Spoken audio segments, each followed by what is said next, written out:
but inside was different. Every week, Clara scrubbed the floors and staircase. Though the furniture was a bit worn and faded, she mended every frayed stitch and straightened every wobbly leg. She dusted the tables until they shone, but she took special care of the fireplace mantel. It was there that she kept her photographs of Joe. They marked every moment of their life together.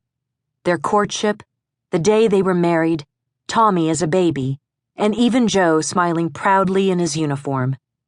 Just having them there, seeing him every day, made her feel like he was still around, as if he was watching over them.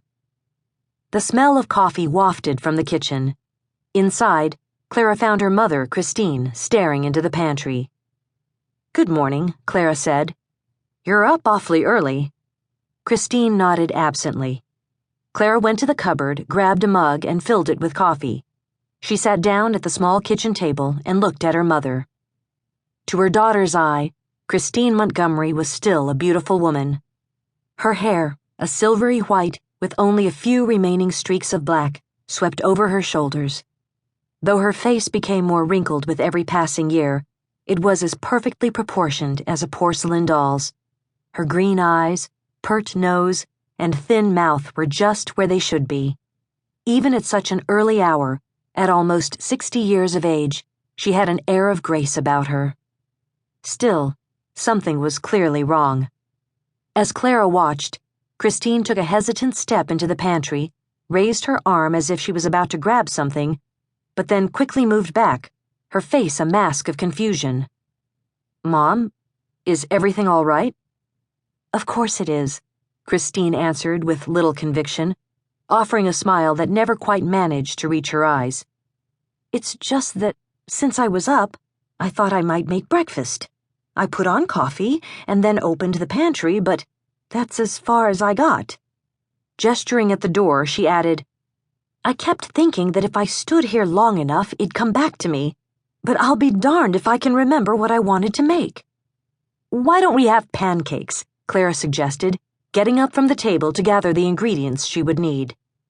"Now that sounds like a lovely idea," her mother enthused. Christine had always been one of the smartest and strongest women her daughter had ever known. When her husband had unexpectedly died in an automobile accident when Clara was a little girl, Christine had refused to let it keep her from living her life or raising her child as best she could. As Sunset's librarian, she had an encyclopedic knowledge and was ready and willing to help answer any question. A well-schooled pianist, she played in recitals, at church services, and at the town's annual 4th of July picnic. She had plenty of friends, ladies with whom she gossiped, played bridge, and shared recipes.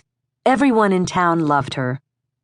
But then, a little more than 2 years ago, something changed. It began innocently enough. Christine complained that she couldn't find her house keys, or that she had forgotten the name of her cousin's youngest daughter.